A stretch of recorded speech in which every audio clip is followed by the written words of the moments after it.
All the way back in 1972, a super-secret satellite was zipping around the globe. It was taking high-altitude photos of the flat grasslands in Kazakhstan.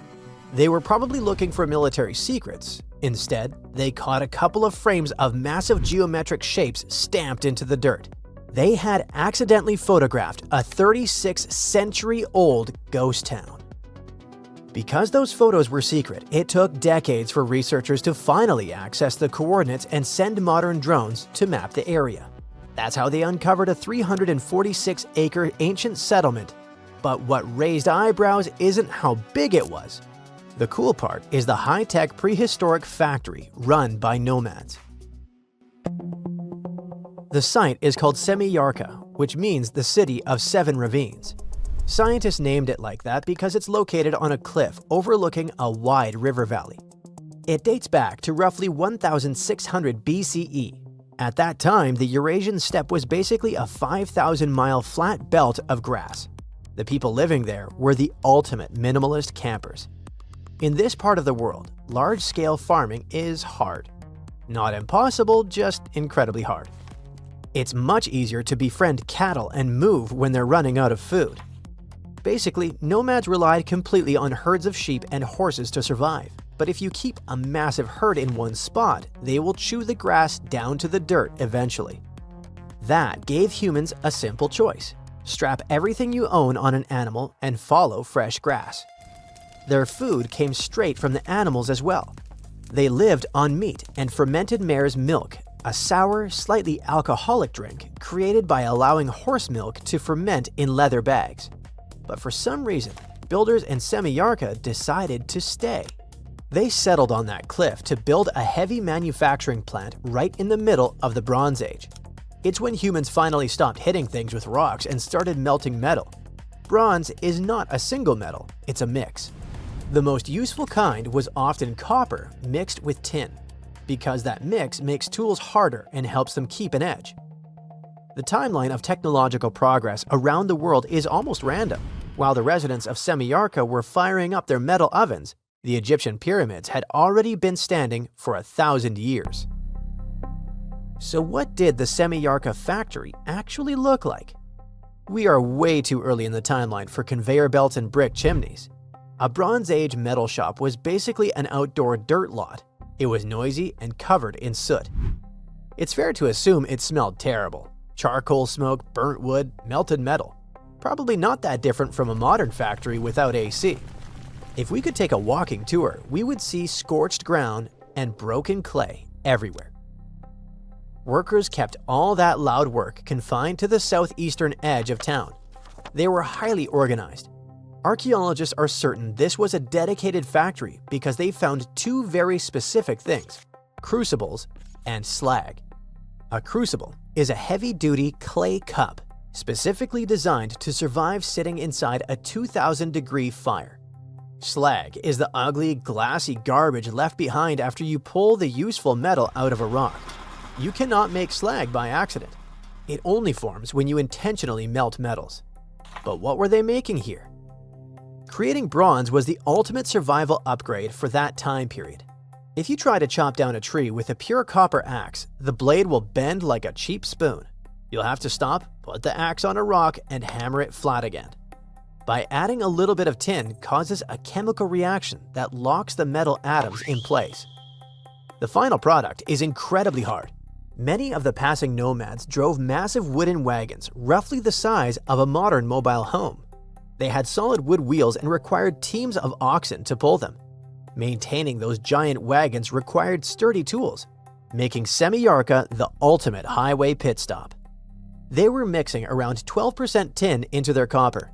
Tin is a soft, silvery metal that melts at surprisingly low temperatures and acts as a heavy-duty chemical hardener when stirred into a vat of boiling copper.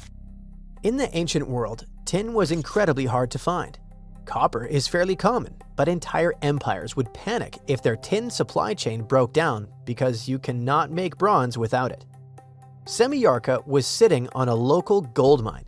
They had access to tin in the nearby mountains, which could mean they controlled the exact ingredient everyone on a 5,000-mile steppe desperately needed. But what happened And how did it end up a ghost town? We know for a fact they were not defeated by some other nomadic tribe or an army. Something like that would leave a various obvious dirt crime scene, from skeletons to a massive layer of black ash where stuff was burned down. There would be dropped weapons, those made on site. Semiyarka has none of that. Instead, archaeologists found a clean exit. The locals packed up their valuable tools, gathered their herds, and did what nomad tribes do. They moved on. At least we assume so for now. It's possible that they accidentally destroyed their own neighborhood. To keep an oven hot enough so it can melt metal, you need a lot of wood, which means they probably chopped down every single tree for miles. Without tree roots to hold the dirt together, the soil turns to dust. The grazing grass disappears. When it happens, traveling customers stop showing up. The town essentially turned its own front yard into a barren wasteland just to keep the factory fires burning. This whole domino reaction would leave clues, but the news is pretty fresh, so we might learn more soon. Semiyarka probably simply faded away. It's certainly not the only advanced settlement that ended up lost in time. On the vast, empty steppe of the Ural, there's a city planned like a fortress from day one. That's Arkheim. It was another unexpectedly advanced place for this time. From above, the enclosing wall forms an almost perfect circle, about 520 feet across. Concentric walls ring the site, with a defensive ditch outside. Inside, roughly 60 houses curve along the walls like puzzle pieces. The layout shows careful planning and a well-organized community. Then there is Akrotiri. This Bronze Age town on the island of Santorini was buried by a massive volcanic eruption. The falling ash acted like concrete and actually locked the entire city in a perfectly preserved time capsule. Excavators found multi-story houses stacked on top of each other. You can still see vibrant paintings of ships and dolphins glowing on the walls. Inside the homes, water once ran through indoor terracotta pipes long before modern plumbing existed. There is also Derinkuyu in central Turkey. We only know it existed because of a home renovation gone wrong. Back in 1963, a local man took a sledgehammer to a wall in his basement. The wall crumbled and revealed a dark tunnel. He walked inside and accidentally discovered an 18-story underground doomsday bunker. It was a massive labyrinth carved out of soft rock, designed to hide 20,000 people. They even carved 1,000-pound solid stone wheels that they could roll across the hallways to seal the doors and block invaders. If you like Lord of the Rings, this has to remind you of dwarves and how they lived. One of the coolest things about modern tech is that it lets us map ancient places almost perfectly. Satellites and remote sensing tools can scan the surface of Earth and trace walls, streets, and workshops that have been buried for thousands of years. Once we have that map, we can rebuild the site digitally and even walk through it in a virtual model. It's not the same as standing on the steppe and melting bronze in open air, but it's the closest we get to stepping back in time. There are still countless vanished hubs waiting to show up on the next scan. Who knows what your neighborhood will look like in 3,600 years? They finally did it. After 300 years of searching, archaeologists pinned down the location of the lost land of the White Jaguar, the city of Maya hidden in the wild jungles of Mexico. It all kicked off back in the 1500s with the Lacandon Maya. These guys were some super tough survivors who just didn't quit. When their main capital, Lacamtun, fell to the Spanish in 1586, most people would have called it game over, but not the Lacandon. Nope, they packed up, headed deeper into the rainforest, and built their last stronghold, Sakbalan. It was a hidden fortress of stone temples, twisty jungle trails, and howler monkeys acting like noisy little guards. For over 100 years, the Lacandon managed to keep their traditions alive there, far from European control. Then, in 1695, history came crashing in. A Spanish friar named Diego de Ribas stumbled into Sakbalan. And yeah, that was basically the beginning of the end. Soon after, the Spanish, took over. By 1721, the Maya had abandoned Sakbalan. The jungle didn't waste time. It swallowed the place whole, with roots tearing into walls and vines smothering plazas. The city didn't just disappear, it got eaten alive. For the next 300 years, Sakbalan turned into more of a myth than a memory. A name archaeologists and explorers would whisper, secretly hoping to find it one day. Plenty of expeditions tried to track it down, but the rainforest is sneaky. Every path looks identical, maps fall apart in the humidity, and even GPS can't cut through the thick green ceiling. It was like looking for a needle in a haystack, except the haystack was alive, covered in thorns, and yeah, crawling with jaguars that would happily make you lunch. So how did the scientists crack the mystery? One word: a letter from the 17th century. The letter by Diego de Ribas described all the routes, rivers, and trails leading to Sakbalan. It showed in every detail the journey of the soldiers who walked 4 days to the Lakuntun River after leaving Sakbalan. Then they sailed for 2 days and arrived at the church El Encuentro de Cristo, left their canoes, and continued on foot to Lake Petén Itzá in Guatemala. This was already detailed enough, but the scientists needed to pinpoint the exact location with geographic information systems. They took into account vegetation layers and how much each person was carrying to map an approximate range where Sakbalan should be.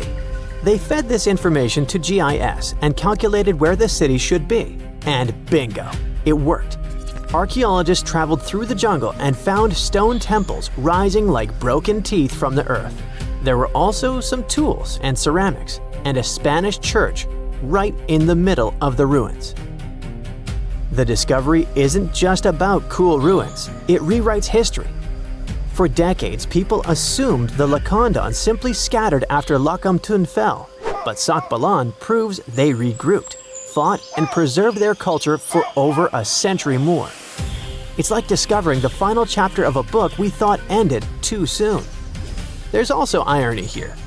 The Spanish friar who revealed Sakbalan helped doom it. Yet his letter, centuries later, also helped save its memory. Today, the ruins sit inside a biosphere reserve, protected by the same jungle that once hid them. Tourists can't just waltz in. It's raw, tangled, alive. The city breathes again, but on its own terms. Scientists just uncovered another lost city, buried under the thick jungles of Mexico. It had been hiding there for 600 years. The place is called Guiengola, and it's massive, about 360 hectares with more than 1,100 buildings, 2.5 miles of defensive walls, its own network of roads, and a super organized city plan. Because it was so deep in the jungle, you'd never realize how huge it really was unless you spent years hiking through it. But modern tech swooped in to save the day, using LiDAR, a kind of laser scanning tool. Researchers flew over the site, and in just 2 hours, they had a full 3D map of the entire city. Guiengola was built sometime between 1350 and 1521, back in pre-Columbian times, and it used to be buzzing with life. It was a major hub for the Zapotec people, who had been around in the region since about 600 BCE.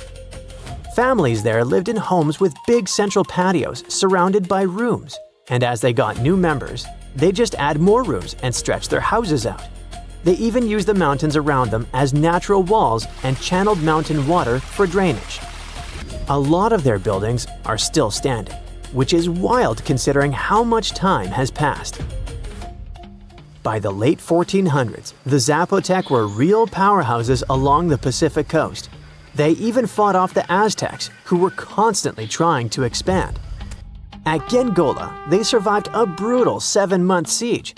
But even though hiding in the mountains kept them safe, it wasn't perfect.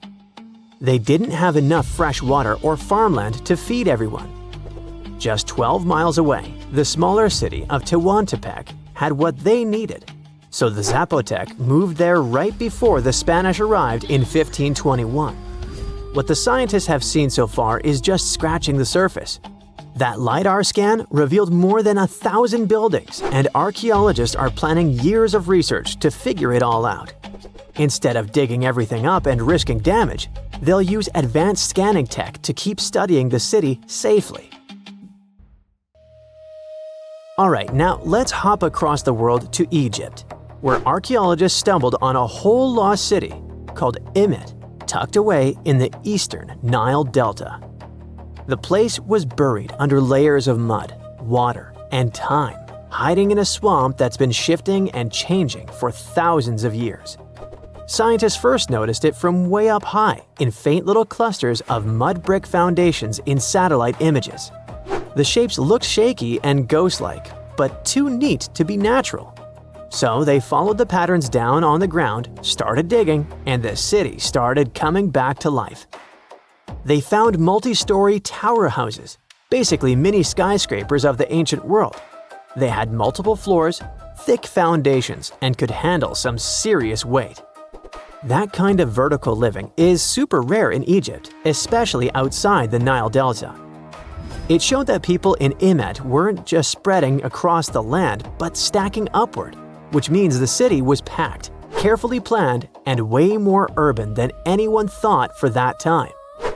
And it wasn't just fancy housing either. Archaeologists also uncovered a grain processing center with paved work areas, animal pens, and organized spaces for food production. Clearly, this was a city with a real economy running behind it. Not far from there, they spotted a ceremonial road that once led to a temple for Wadjet, Imet's patron deity. But later on, other buildings got plunked down over the road, which shows that Wadjet's worship faded over time. Still, the ruins coughed up some amazing relics, a green faience little funerary figurine, and a stela showing Harpocrates perched on crocodiles and gripping snakes. He was the Greek spin on Horus, deity of silence, secrets, and the newborn sun. And there was even a bronze sistrum, an ancient Egyptian musical instrument decorated with twin heads of Hathor. Turns out, Imet was active from around the 4th century BCE onward, stretching from Egypt's late period into the Roman era. Its location along trade routes made it a magnet for merchants and pilgrims visiting Wadjet's temple. So it wasn't just hanging on, it was thriving, connecting, trading, and adapting with the times. And this isn't just another dusty ruin. Imet is giving us a window into everyday life, religion, and urban planning in the Delta, which we've always known way less about compared to the big pyramids and tombs. There's a place on Earth that looks like it came straight out of the movie Dune. Massive platforms of stone and mud rise in the middle of a scorching desert, and somehow people manage to survive in such a hostile environment. Oh, really? But unlike the movie, this real city in Peru was abandoned over 3,000 years ago and has stayed hidden from us until now. Meet Guiengola. This lost city is located in the Huaura province, north of Lima. After 8 years of excavation and conservation work, some of its secrets have finally been brought to light. It may look eerie and lifeless now, but it wasn't always this way. Experts think this place used to be a busy trading center for ancient Peruvians. In fact, it was part of the oldest known civilization in the Americas, at least as far as we know. And no, they weren't the Mayas or the Aztecs. That's a common mistake. I'm talking about the Corral Supe civilization. This society existed more than 5,000 years ago. That's super old. To put that in perspective, while the Sumerians in Mesopotamia were reaching their peak, and the Egyptians were just starting to build things in Giza, the people in Corral were already building pyramids. Thanks to them, Peru is now seen as one of the 6 places where civilization first began. But unlike the objects we find from ancient Egypt or Mesopotamia, you won't see Corral artifacts in museums, at least not fancy vases covered in mysterious letters, since they didn't know pottery or writing. What they did know was how to build big. They left behind mind-blowing architecture, such as stepped pyramids and huge sunken plazas, like massive open-air arenas, big enough to hold hundreds of people. And it's not like they just had one pyramid here and a plaza there. No, as I said, they built big. So far, researchers have found as many as 30 major metropolitan centers across what we now call the Caral region, or Peru's north-central coast. You can think of them as full-on cities, with residential areas, several plazas, and ceremonial temples. Their largest pyramid, known as Piramide Mayor, stands nearly 100 feet tall, with a base covering an area the size of about 4 football fields. That's substantial. Oh my god! And building all that surely wasn't easy. It took planning, coordination, and specialists. That suggests that Caral must have had organized labor and strong leadership to pull it off. Despite creating these incredible constructions, Caral cities stayed hidden for thousands of years. And even when researchers first came across the area, it took decades for them to realize how important it really was. They already knew about the ruins back in the 1940s, but it wasn't until the 90s that the first major study of Caral was done. And there's a reason they were ignored for so long. The architecture was so advanced and the proportions so huge that people thought, nah, this has to be something modern. They couldn't have been more wrong, though.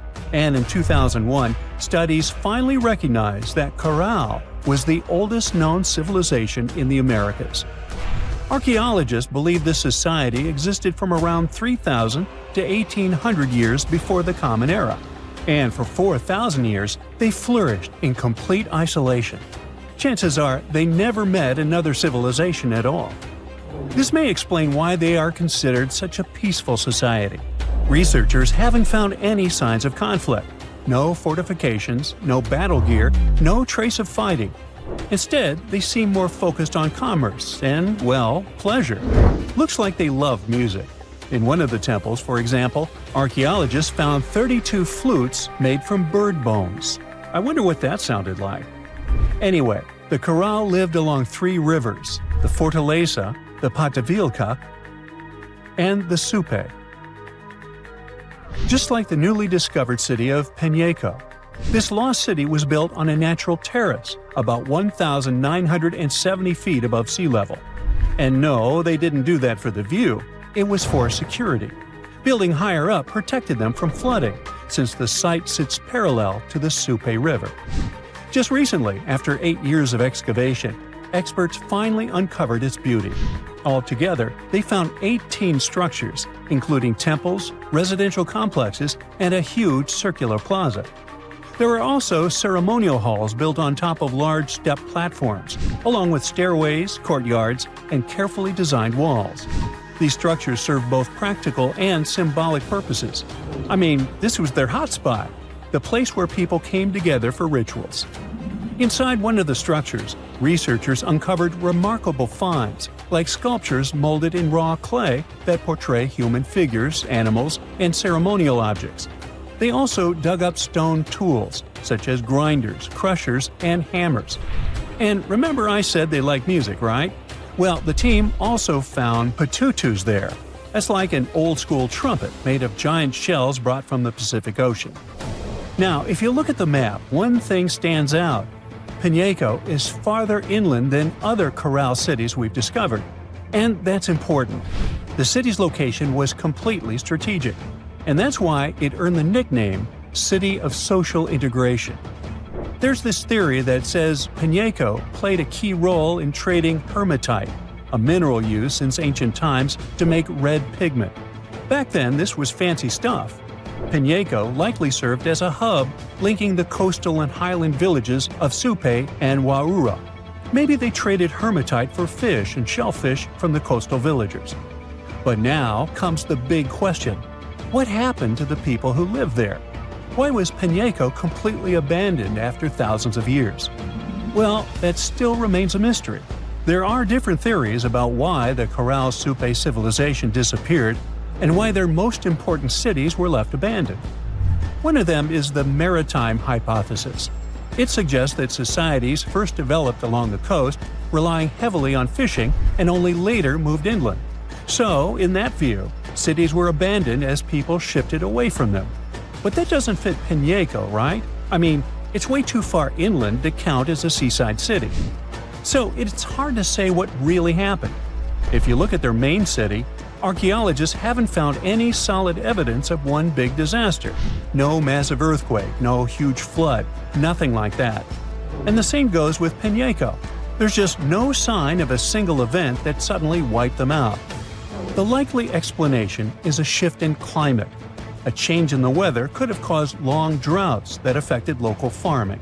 That would have forced people to abandon their cities, like what happened in northern Mesopotamia. Now, can we say that with absolute certainty? Honestly, no. It's much more likely that several distinct factors led to the decline of that society. They might have also faced some internal conflict, issues of leadership or organization, for example. But that's impossible to prove with archaeology alone. Either way, Piñeco is a huge discovery. It gives us new clues to better understand the crisis the Corral civilization faced before its collapse. But for now, many of their secrets are still waiting to be uncovered. And there's still so much for researchers to figure out about how this civilization was born and how it evolved over time. If you want to visit Piñeco, here's some good news. The site has recently been opened to the public. It's about a 4.5-hour drive from Lima, and you can get there either by a private vehicle or through tourist services. Yeah, it's not the easiest journey, but the breathtaking landscapes will make up for it. And if you don't have the time or the money to fly all the way to Peru, don't worry. If you know Spanish, you can explore a virtual museum dedicated to Corral. It features 10 thematic rooms designed to take you on a journey back to the origins of civilization. You'll find photos, videos, infographics. It's a whole immersive experience. Of course, it's not the same as standing on the site itself, but it still offers a fascinating glimpse into the world of the oldest known civilization in the Americas. Wow! Scientists have found a lost city beneath Egypt's pyramids. And it's incredibly large, bigger than the biggest target you can imagine. Underground chambers, passageways, and vertical structures. Scientists have no idea what purposes they served. But let's start from the very beginning. Italian and Scottish scientists studying the Pyramid of Khafra discovered something that looked like secret tunnels under 3 pyramids. This find might change what we know about ancient Egypt. The expedition, called the Khafra Project, was led by Corrado Malunga from Pisa, Italy, and Filippo Biondi from the University of Strathclyde, Scotland. Their mission was to focus on exploring Khafra's pyramid, the second largest on the Giza Plateau. Scientists uncovered a massive structure beneath the Pyramid of Khafra. Could it be an ancient Egyptian underground city? The experts analyzed the data they had and came to the conclusion that 8 large vertical structures could be hiding beneath, possibly wells or shafts. They extend a staggering 6,500 feet across. Imagine placing 2.5 Burj Khalifas on the ground, one after another, and you get the sheer size of this find. These shafts also plunge nearly 2,000 feet underground. Some of the deepest underground stations in the world are located at a mere 380 feet underground or so. These cylindrical shafts are surrounded by spiral paths. Picture some old Gothic castle. They're connected to 2 giant, weirdly shaped chambers. Are those cubes? Or possibly bowls? Each of these chambers is likely more than 260 feet across. Now, even though we know about the structures now, no one has figured out their original purpose yet. Want to hear something even more shocking? Okay then. The team is almost sure that similar access points can be found under all 3 pyramids. In other words, all of them might be linked by a hidden system of underground tunnels, chambers, and passages. Even deeper, about 4,000 feet under the surface, there might be more unknown structures. And doesn't it add to the mystery? But the coolest news is that, according to some team members, these hidden structures near Giza pyramids could align with the legendary Halls of Amenti. In ancient Egyptian mythology, it's a place where people are believed to arrive when they're close to the end of their days. There, they are said to take a 3-day-long trial, facing their biggest fears. Now, how did scientists even discover these hidden spaces? To uncover them, researchers used 2 satellites positioned 420 miles above Earth. They sent radar signals to the Giza Plateau, and these signals generated detailed images, which were later compiled into a 3D model of the underground layout, including the newly detected shafts. Then, using synthetic aperture radar or SAR technology, which is a type of radar that can penetrate through stone, the team also spotted 5 small room-like structures hidden deep within the pyramid. One of these chambers contained a sarcophagus, which was once thought to be the tomb of Pharaoh Khafre. But now, scientists believe this was a mistake. The true burial site is likely to be elsewhere. In any case, these 5 hidden rooms were completely unknown before the scans. They seem to be arranged in the center of the pyramid and are linked to underground pathways leading somewhere below the structure. There's an opinion that these tunnels could lead to more hidden chambers and wells. Some of them might be around 4,500 years old. Wow! What if they help us solve ancient civilization mysteries? Preliminary data suggests that all this underground space can be much more than a few empty chambers. There might be many more hidden structures near the Giza pyramids. How come? Well, the thing is, the structure appears to include hollowed-out sections with spiral pathways leading even deeper underground. Refining the images hinting at this could reveal an extensive subterranean network. It might be a whole city hidden under the surface. Now, despite the excitement surrounding these findings, there are also a lot of people who don't believe in the existence of the underground city. They're skeptical about the archaeological discovery in Egypt due to the lack of peer-reviewed verification. That's why several archaeologists and radar experts have challenged the validity of the claims. They've explained that the technology used to make the discovery may not be advanced enough to produce such detailed underground imagery. According to them, the 5 smaller chambers found near the surface could be natural formations, since the area had had sacred significance long before the construction of the pyramids. Some experts have even dismissed the use of radar methods in this context altogether. They call these methods scientifically unproven and question their accuracy. The discovery has also reignited discussions about ancient Egyptian myths and the possibility of hidden texts lying somewhere beneath the Giza pyramids. The layout of the newly detected underground chambers shares similarities with mythological accounts of the Hall of Records, a rumored chamber that could preserve early Egyptian wisdom. If confirmed, these findings could significantly reshape the understanding of Egypt's sacred topography. Plus, this lost city beneath Egypt's pyramid could become physical evidence of previously unknown underground structures. That's why the Khafre project is super eager to begin excavating to confirm their findings. But getting approval from Egyptian authorities is a challenging process. The discoveries still need to undergo peer review before they are accepted by the academic community. By the way, this recent archaeological discovery in Egypt comes on the heels of another discovery involving a weird structure beneath the Royal Giza Cemetery, which researchers believe is unnatural in origin. Archaeologists used remote sensing techniques and uncovered a mysterious L-shaped structure underground in the Western Cemetery of Giza. This area is known to house burials of royal family members and high-ranking officials. Many of the tombs in the cemetery have above-ground mastabas, rectangular stone or mud brick structures with flat roofs. But there is an area in the center of the cemetery where there are no above-ground structures. To investigate this unexplored region, the team used electrical resistive tomography and ground-penetrating radar. ERT works by sending electrical currents into the ground and measuring the resistance to detect remains. As for GPR, it sends radar into the ground and maps the structures based on the radar's return. The team found an anomaly about 6.5 feet beneath the surface. It appeared to be an L-shaped structure measuring at least 33 feet in length. The readings suggested that the structure had been backfilled with sand after its construction. This made the team hypothesize that it could be a mix of sand and gravel, or possibly an air void. This anomaly was classified as a highly resistive structure, which meant it didn't occur naturally. Motoyuki Sato, the study's lead author and professor at Tohoku University in Japan, claims that the structure is not a natural formation due to its sharp shape. Another weird thing about ancient Egyptian pyramids is that historians have long believed that they were built primarily for royals and high-status individuals who had the wealth and power to create such massive structures.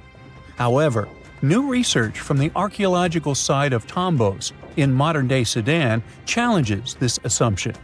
The thing is, Tombos' pyramid may have served as burial sites for low-status workers as well as elites. The hard-working members of ancient communities may have found their last resting place in some of the most visible monuments, including the pyramids. Located along the Nile River in the ancient region of Nubia, Tombos became part of Egypt after its conquest of the area around 1400 BCE. That's when Egypt established the site to strengthen its colonial control. Workers at Tombos built pyramids, but those were much more modest than the famous pyramids of Giza.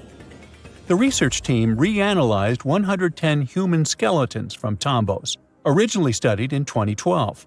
In particular, they examined the entheses, the areas where tendons and ligaments attach to bones.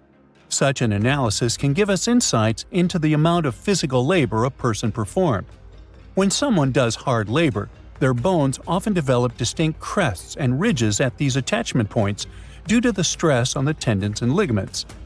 And while some skeletons showed little change in their entheses, suggesting they belonged to individuals from the upper classes, others showed more serious changes. It means they belong to lower-class workers. This finding can totally challenge our earlier understanding of pyramid burials, especially the idea that only elites were buried in the pyramids, because the pyramids themselves were designed for the elite. This recent research may prove that lower-class workers may have found their final resting place in these monumental structures too.